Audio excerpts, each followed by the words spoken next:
For those persistent enemy strains that just won't go away, the US Air Force has a new product just for you, the JDAM. The US military's preferred prescription for stubborn entrenched enemy positions. Please consult your Air Force to know if JDAM is right for you. What if we had a bomb that could independently guide itself without someone having to keep an eye or, well, a laser on the target? This question would later be echoed during the first Gulf War, during the US Air Force's bombing campaign in Operation Desert Storm. While laser-guided bombs were a huge leap forward, they're not a cure-all solution. A Center for Naval Analysis study found laser-guided bombs hit their target about 60% of the time, which was 50% more compared to unguided bombs. But that number falls during sandstorms, low cloud cover, poor weather conditions. Even things like hot pavement can throw the laser system off, the very definition of a fair weather friend. Recognizing this limitation, the wheels of innovation began to turn, and in 1992, the quest for an adverse weather precision-guided munition kicked off. You first assemble a dream team of defense contractors like Honeywell, Interstate Electronics Corporation, and McDonnell Douglas to team up with the United States Air Force 46th Test Wing, where the big question was, how do we bomb with precision, rain or shine? The brainstorming sessions brought forth several intriguing proposals, including a rather avant-garde concept using GPS for bomb guidance. Now, this idea might sound commonplace today, but back then it was absolutely groundbreaking and contentious. The GPS satellite network was in its infancy, and the very thought of relying on it for real-time weapons guidance was met with skepticism. To assess the feasibility and technical risks of a GPS-guided weapon, the Air Force integrated a rapid response program in early 1992, dubbed the JDAM Operational Concept Demonstration. This initiative was set in motion at Eglin Air Force Base. The goal? To determine if the marriage of inertial navigation systems, INS, and GPS could birth a new era of precision bombing, irrespective of weather challenges. Let's find out some of the reasons as to why you might use a Joint Direct Attack Munition, or JDAM, instead of an old regular artillery strike. We'll dive into its development challenges from the drawing board to the proof of concept, as well as its strengths and weaknesses. But first, you wouldn't deploy to the war zone with old weapons, and you wouldn't game without advanced equipment like Gamecom's GM2 mouse that has an optical sensor with 5 sensitivity levels up to 2,500 DPI. DPI stands for dots per inch. It's what allows your cursor to move a greater distance on the screen faster, to 360 no-scope headshot pawn those noobs. That's right, I know all the millennial slang. When I deploy into the virtual battlefield, I use Gamecom's GK1 RGB keyboard with 16.7 million color possibilities and blistering fast response time. Gamecom is an online-only, player-focused brand offering high-performance gear for PC gamers. At Gamecom.com, you'll find the perfect gift for gamers of any age, plus tailor-made deals for the military community. Gamecom has expanded to a full range of PC gear designed with a tactical edge. Head over to Gamecom.com now for up to 50% off all accessories throughout December, and be sure to use code TASKFREE at checkout for free shipping on all holiday orders. Technical breakthroughs. They retrofitted a Mark 84 bomb with an INS GPS guidance kit, which converted them into guided bombs, or GBUs. A common misconception about the JDAM is that it's a standalone weapon. In reality, it's a separate kit that you bolt onto the outside of an unguided bomb. It's like putting on a different hat. It's exactly the same. My analogies make perfect sense. By making it an add-on kit to transform your regular old dumb bombs, it's easier on logistics and price tags. And on a chilly day in February 1993, history was made. The first INS GPS weapon, a GBU-15, was dropped from an F-16, hitting a target 88,000 feet away. After a series of tests in varying conditions, they achieved what's called a circular error probability of just 36 feet. That's like trying to hit a bullseye from miles away and missing by just the length of 2 Toyota Camrys. Fast forward a bit, and by 1997, the first JDAM kits were rolling out. Testing showed a whopping 95% system reliability. These bombs didn't care if it was sunny, raining, or snowing, they were on target.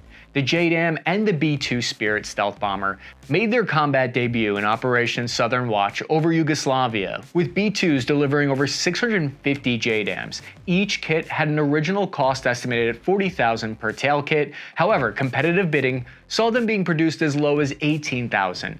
Even with inflation, they were a bargain compared to alternatives like Tactical Tomahawk cruise missiles, or even GPS-guided artillery. Moreover, the nature of war significantly changed from the saturation bombing days of Vietnam.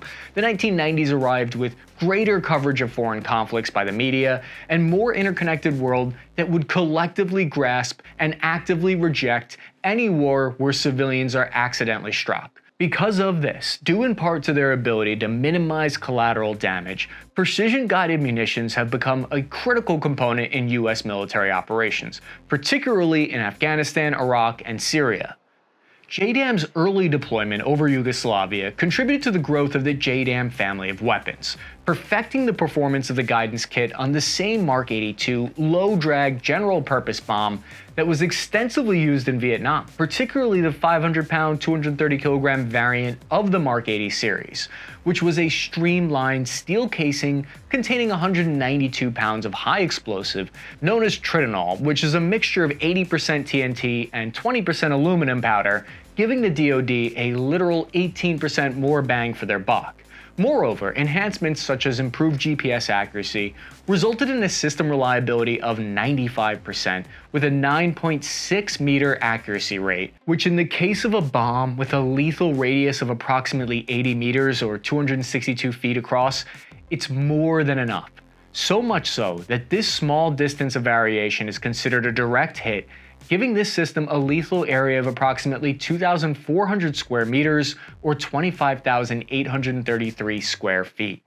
When taken from the skies, this precision-guided regimen delivers a rapid response to unwanted hostilities, alleviating adversary congestion, infrastructure, and resistance to freedom. With just one application, users report noticeably increased levels of pacifism and tranquility. The improved version would later see extensive use during Operation Iraqi Freedom, with expenditures of more than 6,000 JDAMs against enemy targets. Additionally, tests included a spectacular display of the B-2 JDAM conventional firepower in the release of 80 JDAMs from a B-2 on a single pass against multiple targets, something unheard of at the time. Remember that it used to be the other way around, right? Requiring multiple bombing runs to hit just a single target. The Mark 82 performance would motivate Boeing to pursue further upgrades like a precision seeker for the terminal guidance in an experimental extended range version. The extended range 500-pound JDAM, now manufactured by Boeing, is in its prototype phase, but initial results have shown a 3x increase in max range with a similar level of accuracy. What makes this kit unique is because it has wings that unfold during flight to increase its max range from 15 miles to over 45 miles. It pretty much turns the JDAM into a glider with wings. The added standoff distance is a big part of the Air Force's future plans because it means you can stay further away from enemy air defense systems and there's less risk of being spotted by radar. If you're forced to fly at lower levels to the ground, this decreases your weapon's max range, so any extension is valuable. And if you found the information in this video valuable in some way, if it's tickled you at all, even inappropriately, please consider hitting the like button. You might be wondering why the military want to use a JDAM instead of an artillery shell, and this is because airstrikes offer several advantages over artillery in some cases. This is because JDAMs are more accurate and far more powerful and destructive than large caliber artillery. JDAM is a lot cheaper than any other guided option because they were produced at a massive scale. So for instance, the precision artillery M982 Excalibur round, on the other hand, are more difficult to produce at scale, costing up to $100,000 per shell, and the warhead only weighs 12 pounds. M31 long-range rockets are about $160,000 at 200 pounds. The largest JDAM is 2,000 pounds and only costs about $36,000 a pop. This is far more bang for your buck, with better assurance that you won't hit a sensitive target or collateral damage. Even once you factor in the cost of flying an F-16, like $27,000 per flight hour, 2 bombs a flight, JDAMs remain one of the most economical ways to drop warheads on foreheads. The other key aspect to consider is that JDAMs have what is close to a near vertical angle of impact. When you're fighting an urban, built-up terrain, it's useful to be able to strike the building that you're aiming at with this high-up angle of attack, because artillery strikes would accidentally hit the building in front that they weren't aiming at. Part of the reason why it might be cheaper to produce JDAMs is because that munition doesn't need to survive the explosion when it's launched out of the cannon, for instance, which is how artillery shells work. Remember, artillery is basically launched by an explosion and then it explodes again on target. That requires extra steps. Each operator has used different versions of the kit in different ways. For instance, Ukraine has received an indeterminate amount of JDAMs that are of the extended range variant, their use in current conflicts. The JDAM has been one of the most successful weapons program in the Department of Defense, who's procured more than 371,000 of them since 1998. According to the IHS Janes, the Air Force originally projected procuring 270,000 JDAM kits. Production peaked at about 30,000 kits prior to 2007, before declining until 2015. Increased operational use in Iraq and Syria in particular resulted in a reduction in JDAM stockpiles, leading to increased procurement from 2016 through 2020. After the October 7th attacks by Hamas, the Israeli government requested that Boeing expedite delivery of as many as 1,800 kits from a 2021 direct contract valued at $735 million. Israel is no stranger to the JDAM. Analysis from previous Israeli campaigns into Gaza show that more than 80% of the bombs used in the small strip of land are guided munitions, with guided bomb units like the JDAM being the most prominent and affordable to use, ensuring minimal collateral damage in such a densely populated region. Dozens of bombing runs per day were witnessed in the aftermath of the 2023 Hamas attack, where a typical configuration of the F-15s and F-16s in this air campaign seemed to be an average of at least 3 Mark 84 GBU-31 JDAM bombs per plane. Weaknesses. Now, as much as I respect the JDAM, it's also important to address other information that's not so flattering. In April 2023, some eyebrow-raising classified documents from the US Department of Defense came to light. The topic of concern? The effectiveness of Russian electronic warfare tactics, specifically their ability to jam JDAMs and other GPS-reliant US weapons. The documents highlighted a growing unease within US defense circles. It seems that Russian jamming techniques were throwing a wrench in the works, causing some JDAM ER munitions to miss their mark entirely. Now, it's no big secret that the Russian forces have been flexing their electronic warfare muscles in the Ukrainian theater. Among their arsenal is the R-330ZH Zetel system, a tactical level beast designed to mess with GPS transmissions. This system scans and targets radio signals ranging from 100 MHz to 2 GHz. And here's the kicker: it can unleash jamming signals with a power of 10 kilowatts. The frequency bands used by US GPS satellites for JDAM kits between 1.164 GHz and 1.575 GHz, which is right in the Zetel's sweet spot. So sources even suggest that this system can jam signals from as far away as 30 kilometers or about 18.6 miles away. But here's a fun fact about GPS signals. By the time they make the epic 10,900 nautical mile journey from satellite to Earth, they're pretty weak. We're talking about a signal strength of roughly 127 dBm. In layman's terms, for me to understand, these faint signals can be easily jammed, even with minimal power.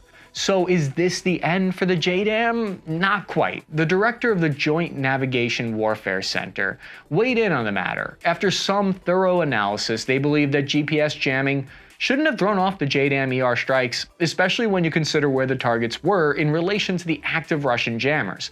But, and it's a big but, there might have been other culprits messing with JDAM ER's ability to lock onto the GPS signal. As pointed out in the Pentagon reports, how sure were they about this? Let's say their confidence level was somewhere between pretty sure and almost certain. The game plan: take jammers out first. Then let the JDAM ERs do their thing for optimal results. So what kind of scenarios will the JDAM be facing in the coming years? According to this congressional research report, the proliferation of anti-access area denial or A2AD systems will likely increase our dependence on weapons that can face near peers like China and Russia, who have developed sophisticated air defenses and anti-ship missiles that increase the risk to US forces entering and operating in these regions.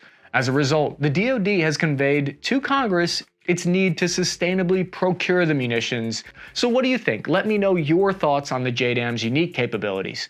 Do you agree or disagree with the points I've made?